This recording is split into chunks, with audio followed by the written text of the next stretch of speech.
Dear NCC Cadets, officers and staff of NCC.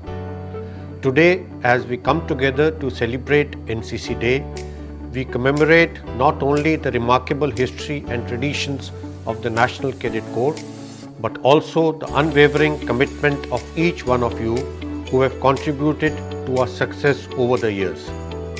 It is a day to reflect upon our achievements, appreciate the dedication of our cadets, and renew our pledge to serve our nation with greater fervor. NCC Day marks a special occasion in the calendar of our organization. It is a day to honor the values of discipline, teamwork and leadership that have been instilled in countless young minds.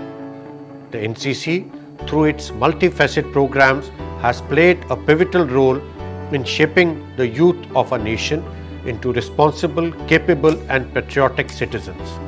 As we look back at the inspiring journey of our cadets and the exemplary service of our officers, NCC instructors and ANO, it is a testament to the positive impact the NCC has had on our society.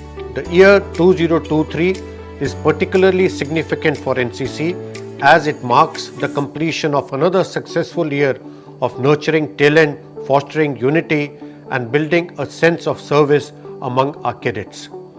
It is also a year in which we have overcome numerous challenges together, adapting to new circumstances and upholding the core values that defined NCC. On this day, I want to express my deep appreciation for the dedication and hard work of our cadets, officers and staff. Your tireless efforts in promoting social awareness, disaster management, environmental conservation and leadership development have not only shaped the future of our youth, but have also made a significant impact on our communities and nation at large. Happy NCC Day to each one of you. Nation first and Jai Hind.